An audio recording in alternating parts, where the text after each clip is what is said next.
knock ourselves away. Thank you so much. Brilliant. Thank you. Appreciate that. Good afternoon, guys. I hope the coffee worked. I know the nano girls got me buzzing.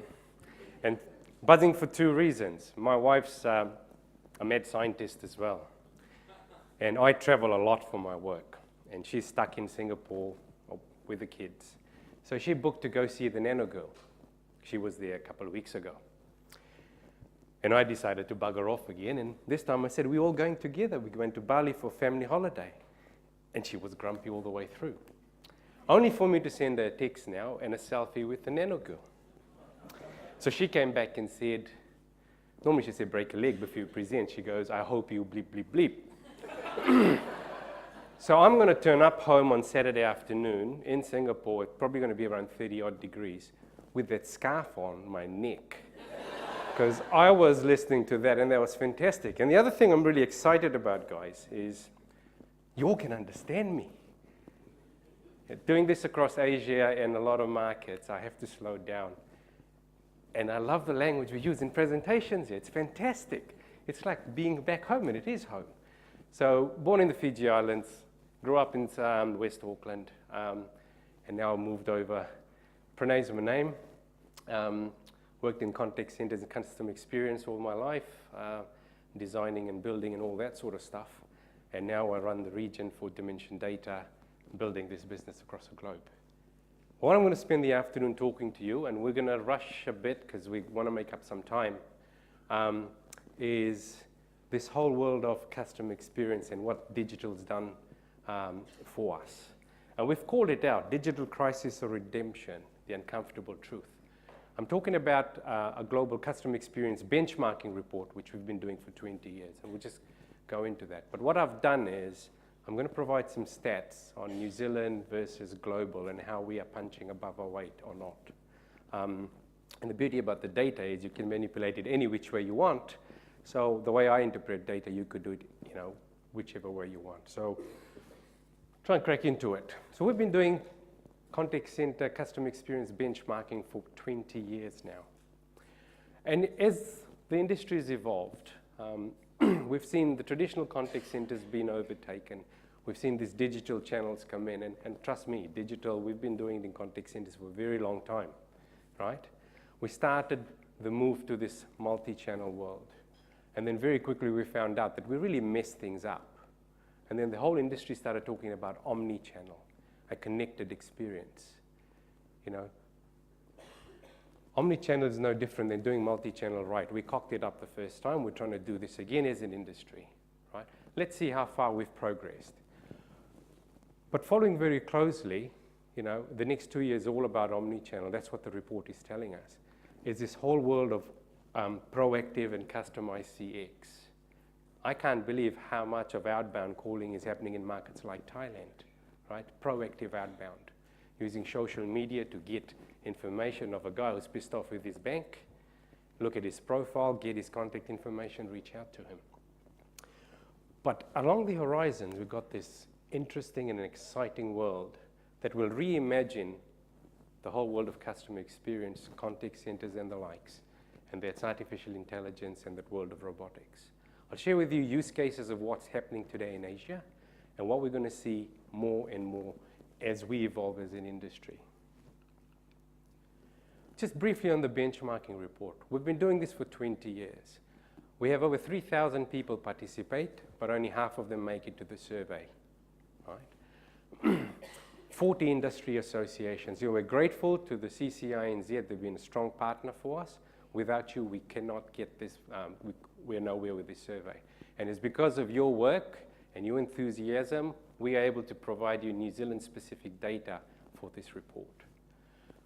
The report is different as we don't just spot trends. We give you context around it, and we tell you how to respond. And there's 3 ways you get your hands on this report. 1, $1,500 US. Don't do that. Participate in our survey. We give you a free copy. And the other one is through consulting engagements. Why do I do this? And why do we do this is I make a point that I reorganize my business across what is happening in the industry. And trust me, the one thing I've realized very quickly is I need really smart people to reimagine and take this world forward. So like our nano girl said to us that her job's redundant. I'm just using the gift of the gab to try and keep mine. But that's a different story. But fundamentally, I think we are in this era where we're all challenged and quite excited / scared about where the industry is going. The report is broken down into multiple verticals. So if you were banking and investment, we can give you data points on banking and investment versus insurance. Similarly, if you're in an airline industry, if you are in government, we can give you statistics that way. Why do we benchmark? On the outside of pinpointing, it's anticipating the challenges that will come ahead, right? But most importantly, you get data that you can use in your business case to support the change you require in your business, right?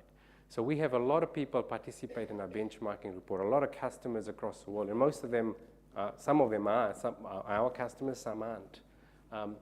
They use that for their benchmark, for their internal data. So all of you will have access to the portal.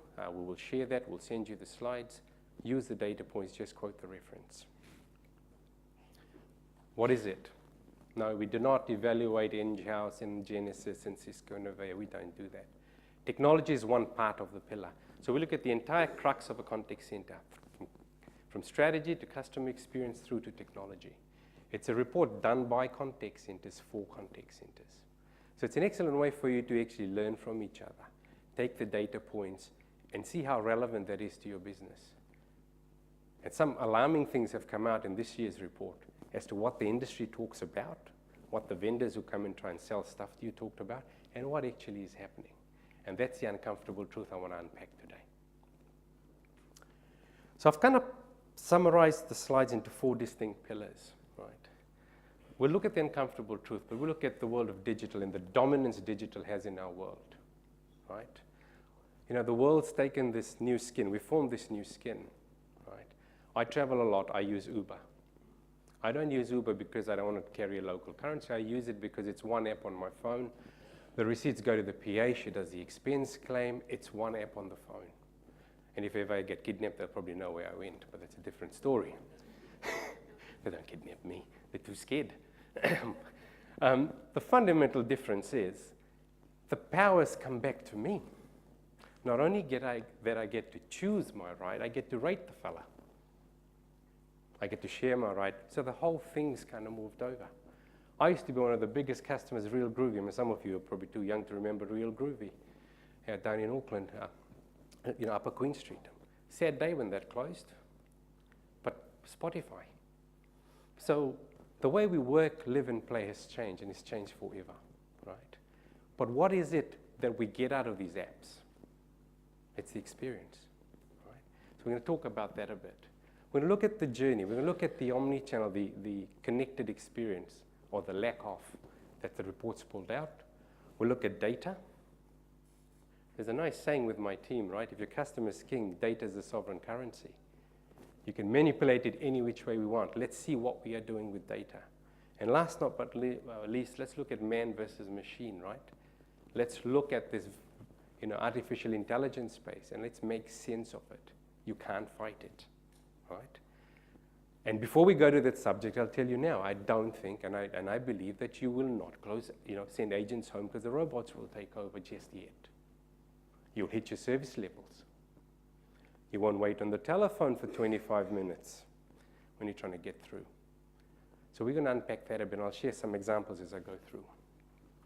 The uncomfortable truth. So what I've done is I've got some global stats we'll refer to, and I'll compare them with New Zealand. High-performing disruptors are outpacing established businesses out there, right? So if you look at those top guys up there, they're born digital. Their business model is far more evolved than anything else, right? If you look at the positive sides of this disruption that we're going through, CX, customer experience, has been voted #1 across the globe at a board level, right? And you influence that in this room. You have a heavy influence on that. Not only can we relate good customer experience to revenue and profitability targets, but we can evidence that to employee engagement, which we know in this part of the world is critical for us, right? So it's not one of those things we're saying, yeah, we provide good customer experience. It's like, have you done your homework, son? Yes, Dad, I have. No, the dog ate it. No, actually, we can evidence that. But if you look at the uncomfortable truth, and we'll unpack that with some data shortly, only 13% of our survey base actually rate their customer experience 9 or 10 or better. So of the 1,351 people that made our survey, only a fraction of those say we actually provide good CX, right? And that's because only a fraction of them actually consider that the business strategy they run in the organization is optimized for the digital business. And you can go and, you don't have to Google anything, you're just on the TV, everything talks about digital, digital, digital, digital, digital, right? The board's talking about that. Look at the reality. And only 36% globally have a single manager responsible for CX in an organization. And for those who actually do, 36% only sits at the board level. So up the top, it's all happy horse, blip, blip. When you come down to the operational reality, it's non-existent. Little old New Zealand, we up there with customer experience. You know, globally, 70.9, 81 in Asia. We're looking at 70.7 here. We can evidence that. Good customer experience to revenue and profitability targets. I'll give you a live example. There's a new telco that was born digital. The company is called Reliance Jio. Jio in Hindi means live, you know, live. This guy was born digital, a guy called Mukesh Ambani, very rich guy. He paid $2 billion for the license. He rolled out 250,000 kilometers of fiber. He hired 12,000 agents. He built an operating model and a brand. And the first thing he said was, I don't think you should pay for voice on my network. So voice minutes are free. I'm going to move that middle class India from being prepaid, which is 95% of the market, to having a data plan. And you can do, I mean, everybody uses WhatsApp and Viber and all this. So we'll focus on that. But what I'm going to build when he met me, and he made me sit down in a little chair because he comes with armed bodyguards, is I want an experience. How do you control churn in a telco? It's called give them a free SIM card, right? In a prepaid market, you want to control churn? Don't improve your contact center, just give them the free SIM card. They'll stay for another month or two because the rates are so heavily regulated. So he said, I'm going to build a brand that when people walk to my shop, when they go online, any presence, they hear this brand, Jio. And that's what he did. He built a brand. His mission was to onboard 100 million customers in the first 6 months. Crazy, crazy guy. Tell you, crazy guy. But I'm going to give voice away for free. Now, he's rumored to have lost $750 million by giving voice away for free in the first 6 months of operation. His net worth went up $6 billion. He onboarded 100 million customers in the first 170 days, under 6 months, right? And here's a single reason why Idea Cellular, Vodafone are merging in the Indian market. Reliance, which is his brother's company because they hate each other, Reliance and Bharti Airtel are merging together to try and compete with this guy. Because he went, you know what I'm going to do? I'm going to give these guys an option, choice. And he tied it back to experience. And the only thing I did for him is we built an experience model for him, an operating model as to how you hire the agents, what are the skills they have, what are the training. Oh, by the way, what does your shop fit out look like? Because in this world of omni-channel, a physical branch is a channel into your overall experience. So do not underestimate the power you hold in this room. My CEO has a net promoter score as part of his KPI, which he gets paid on. So I hold leverage over him. I'm just going to make sure the NPS doesn't drop, otherwise, you know where I'll be. But fundamentally, you know, we've got that to advantage, and we've got to start working on that, guys. You know, customer service is no longer low-cost customer care, right? So customer experience, big time. Digital strategy. We talked about that. The board is saying it's all about CX, but today, under 10% globally, New Zealand 5%. Think the strategy is actually optimized. What is that doing to us in the field level? we're not comfortable. We don't have the confidence, right? 13%, 9 or 10. 1 in 5 say they're below 25. Below 5, sorry. So fundamentally, we've got this huge disconnect between the aspirations and what the board is saying, right, to how we do this operationally. Fundamental gap. Now let's move into this world of digital. Now you as an industry told us this year that 9 channels is the norm in terms of how you communicate out to the outside world. It's going to go to 11 by next year. And God knows how many more channels are going to come in. What that's going to do, it's going to, there's a forecast of, we're going to increase the volume of interactions that come in, both self-service and assisted. And hey, you guys don't have enough jobs at the moment, enough calls coming in, enough emails coming in. We're just going to keep throwing channels at it. That's what the industry is doing, right? But hey, this world of artificial intelligence, virtual agents, chatbots, they're there for a reason. They'll come in. They'll help us if we don't screw it up, like we did with the traditional IVRs, like we did with the digital channels that we enabled years ago, which we called multi-channel. Right?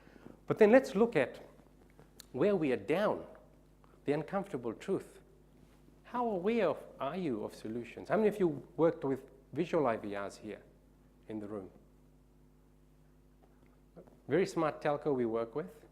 They wanted to deflect people calling into their IVR, right, holding up the trunks, and then trying to go into the agents to do the mundane things, right? They wanted to get rid of that. All they wanted to do is, because their telco was, why don't you self-serve? It's too hard to self-serve in your IVR. We built a visual IVR for them. You call them, they send you an email notification, so an SMS real time saying, we understand you've got a smartphone because you're my customer. Would you like a visual representation of your transaction today? Done. You click on that. You do your entire service visually. 50% drop in the amount of traffic that we held in the IVR. So we need to start talking about these solutions as an industry, as technology partners, right? But then if we look at the split, 2014 we said that by the end of year 2014, year 2016, sorry, by the end of 2016, we were going to have more digital interactions coming into contact centers than voice globally. Did that happen? We'll find out. And then the interesting thing for me is the way we've mastered the voice channel, we've not used or taken those learnings and applied that to digital. We don't measure time, effort, and cost associated to these channels.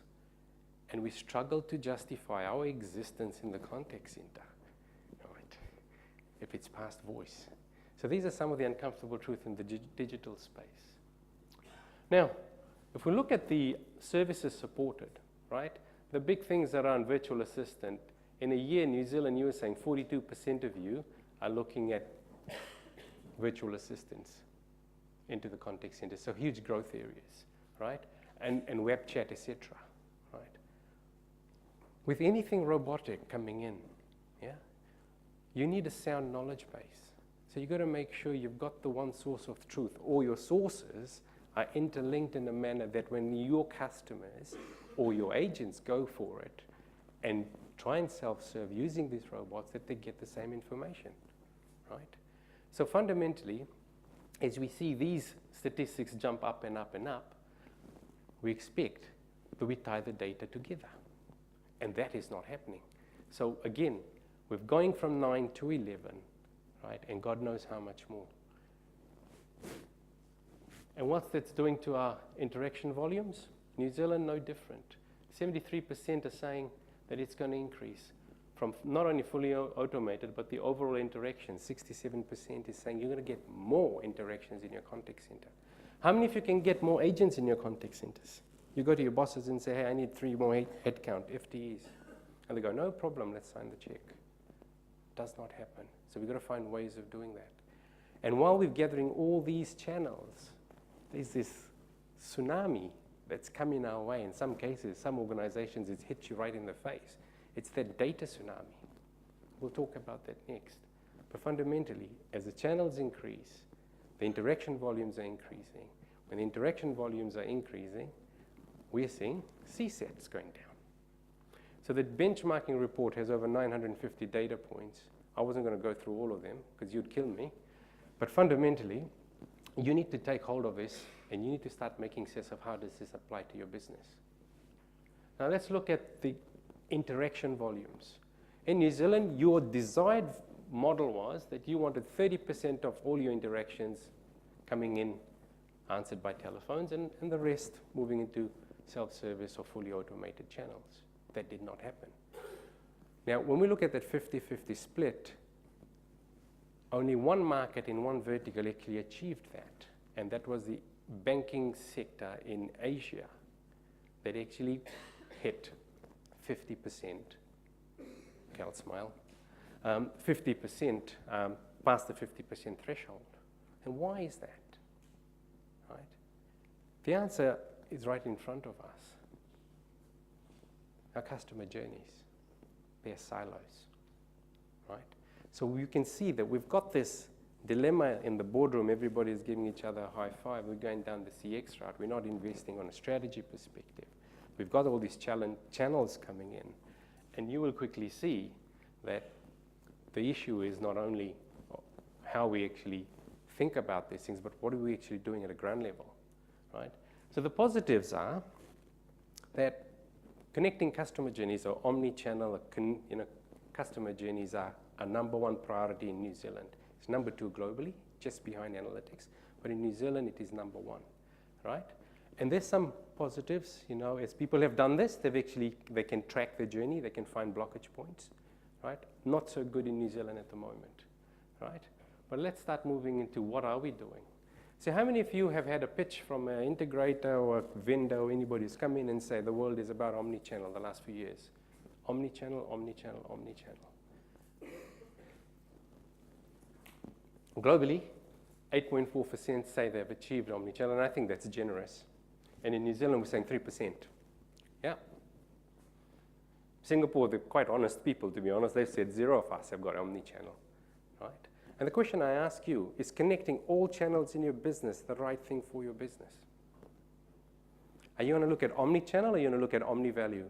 What are the channels that I connect together that will give me the most bang for my buck? I can actually say this and you understand that. In Asia, you have to explain what bang for your buck means. But fundamentally, is it right for your business? I think we've got to ask yourselves those questions.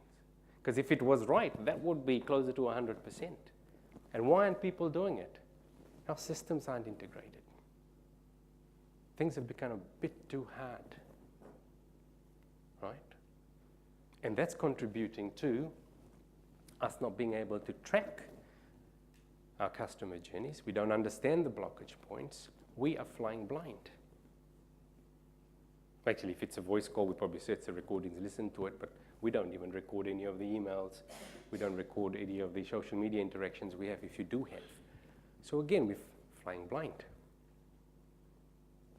To compound that problem, how are we dealing with knowing our customer through manual, voice of customer, things like that?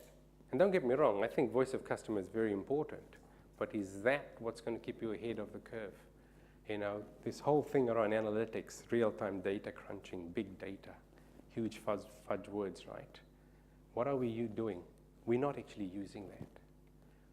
If you move into the next section, which is data supremacy, we all here looking about data. And I'll give you a good example of what data is doing. So customer analytics, number one globally. It's voted to be the top thing that's going to reshape the whole industry. And I think a lot of people are doing that. I had the privilege of working with Microsoft in Seattle a few weeks back on their contact center. And the amount of Power BI scripting they're doing, pulling all the sources of information from Azure, from everywhere, and presenting that to their agents is phenomenal. And they reckon they're only 5% through their journey.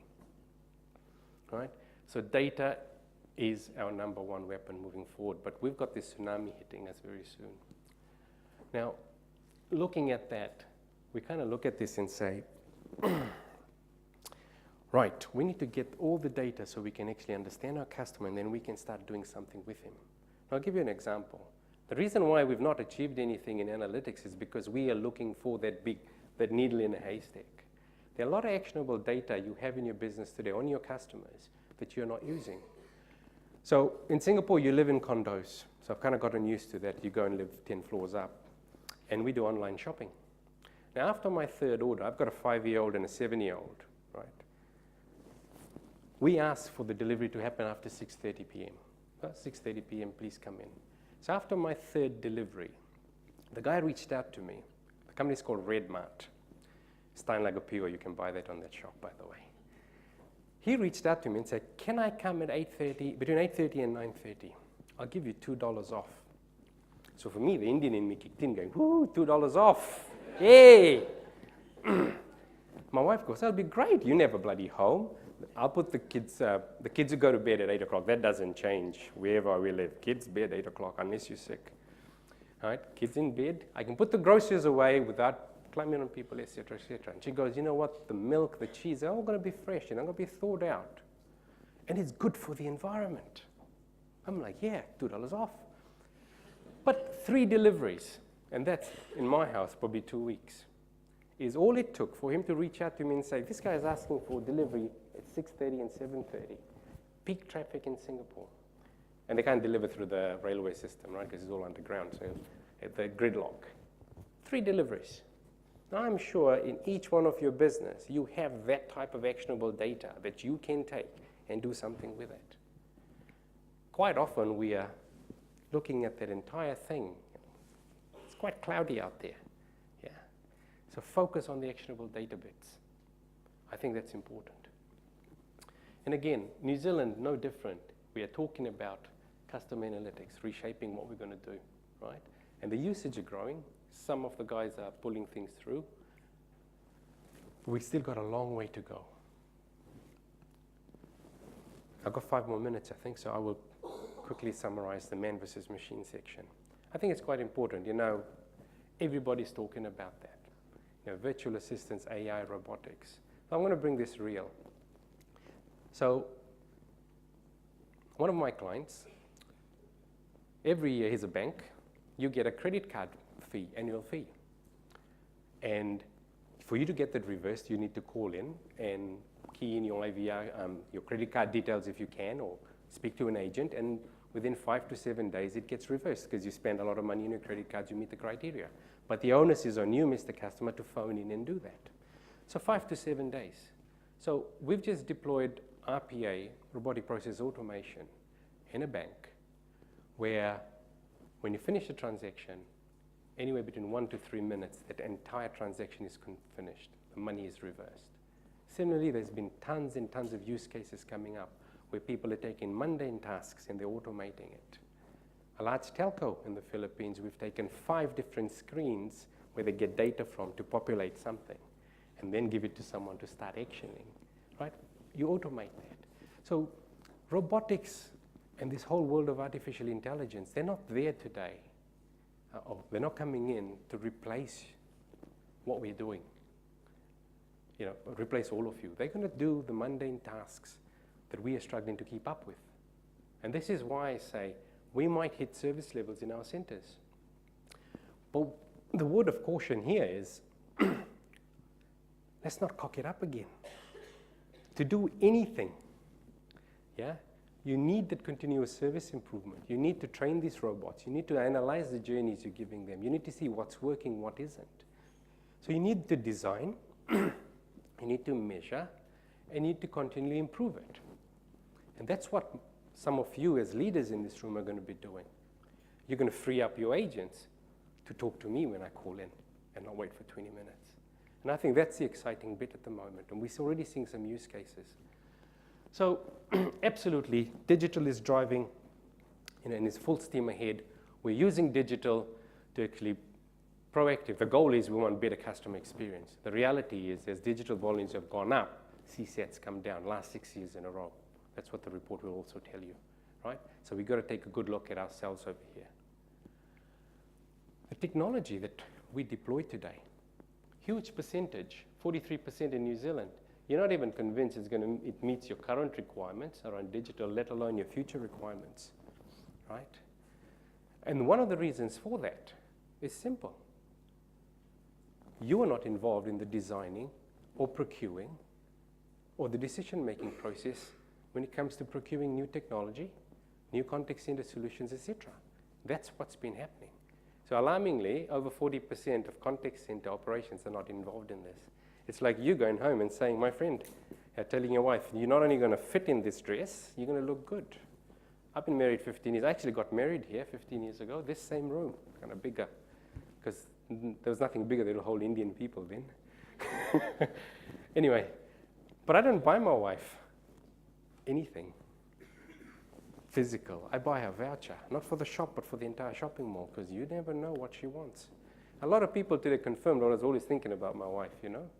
But fundamentally, I think we've got to start taking that onus back on us. And that's why we've seen a huge increase in cloud computing, adoption. The businesses have gone out and bought their own things, right? So I think we've got some of that coming our way. So very quickly, if you look at the average response times today around some of the digital channels, now look at this, 251 minutes on email. The upper quartile in our survey are doing it in 10 minutes. How is that possible? So they're employing a level of automation in their processes to be able to respond to these faster. So we're seeing some business models out there, some examples out there already. And a lot of you who are embarking on this journey are going to talk to your technology partners and say, show me the 10 use cases. And they'll go, we don't have them yet, because it's a work in progress thing. But there are models out there that are already working. Look at the handle times. Can you imagine being on a video chat with an agent for 94 minutes? She's either really, really hot, right? Or you are sick, one or the other. Yeah? Down to 5 minutes. So the models are there, guys, and we're going to refine this as an industry. So embrace them.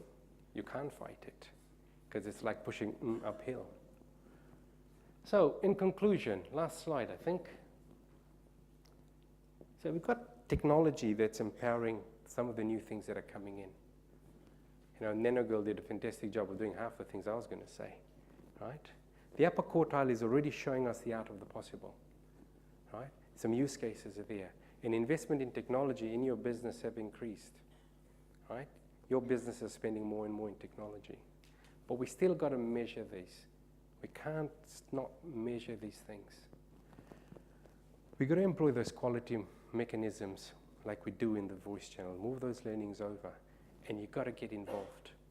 It's your baby. You've got to make sure that you have the final say. Because every contact center I've built where I've sat with IT has been a cluster, you know what.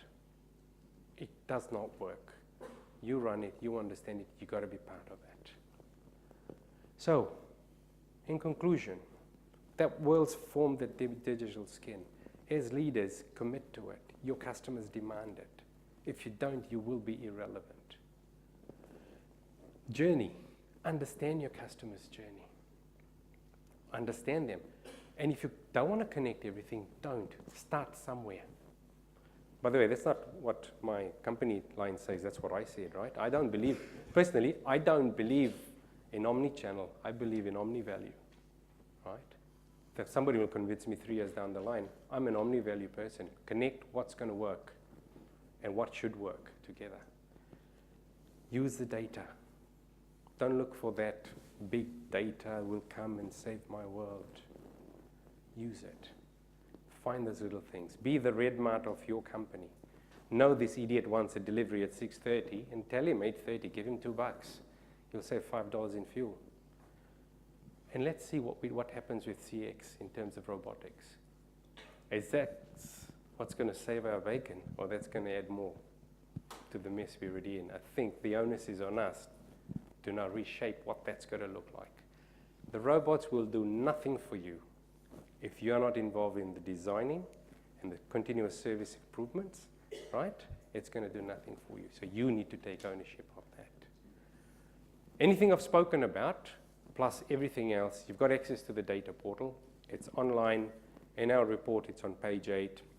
You can't break it because it's read-only. You can download all the data points. You can slice and dice the data, take whatever you want. The other thing you can do is you can do comparison. If you are wanting to compete against a luxury brand, you can look at the luxury brand in terms of that vertical and look at your vertical and start comparing stuff. Use the data points. That's why we do these surveys, is so that you can use it. If you don't know what dimension data does, we do contact center stuff. We do consulting and all that stuff. Sorry about that. We've got all sorts of optimization methodologies and all of that, but I don't want to bore you with that. What I want to let you guys know is that if you've got any questions, that's me and my mug, and you'll find me on Twitter and Facebook and everywhere else. Oh, we call it yin and yang. And I got Matt, who's my BU lead. Unfortunately, he's not well. He couldn't be here today, but Matt's here as well. So, and I've got a team of a large operation here. So, look, guys, thank you for your time. I know, we're probably another session before drinks. So, knock yourself out, enjoy yourself, embrace these new things, be disruptive. I left the comfort of New Zealand where I could go snapper fishing from home, 15 minutes from home, to go live in Singapore and go to work underground. Not because I didn't love my home and my mother and my in-laws and all of that. Trust me, I love them big time. But it was because I needed to be disruptive. I needed to learn more. And I've only just started. So you need to take control of that, and you need to reshape what ANZ looks like, what Sky looks like, what all these businesses look like. Because the IT guys have got no freaking idea. Cheers. Thank you for your time. Appreciate it. Thank you, Pranay. We've just got a couple of questions, Sure. just quickly, then we come through on Slido. And some of them you've kind of actually answered. One of them, for example, AI is potentially replacing mundane jobs and human agents are needed for human interaction. What types of professional development should be considered in the future? Look, I think it's a great question. I think it's forget about robotics to begin with, right? We'll park that for a minute. Now, if you look at why the omni-channel stuff did not take fly, right? 3 things: operational readiness. How many of your agents today can have a video conversation, video chat? How many of your agents can actually answer your queries on social media, represent your brand? It could be a legal binding thing as well. So I think professional development, we've got to start looking at more different skills in our contact centers. And our contact center is no longer those 4 walls, right? It's the entire business. And how do we get access to it? Now, if you look at around the robotics elements, right? By taking away the mundane tasks, we are going to start getting complex transactions. We need to start, our training needs to focus on that. We need to know our products. We need to know our services. We need to be aware of what we're competing against. And we can only do that when we have time in our hands. Right? Do you think culture and difference plays a part of how change is either accepted or resistance? And what do you think is best to manage this between countries and their cultures? Yeah, culture plays a huge part, in the way people adopt things. Middle East Africa, they're not into IVRs, right? But if you look at Singapore, everything's about IVR. So there's a cultural nuance that plays out. But don't forget, social media took down dictatorship in the Middle East, right? My mother's on Facebook, right? So people evolve, right? People evolve. And culturally, if you look at kids, the best example of that is just have your kids who go to preschool, and there are a lot of nationalities, you just watch them. They don't have those barriers, and that's what I tend to do. So to answer your question, absolutely, you need to know the cultural nuances and what you can say, cannot say, and things like that. But at the end of the day, that plays a lot when you're having face-to-face and voice interactions. When you're hiding behind a keyboard, when you're hiding behind social media, I think it's a level playing field. Cool. Thank you very much. Cheers. It's a pleasure having you. Thank you so much for making the time and coming all the way. See us.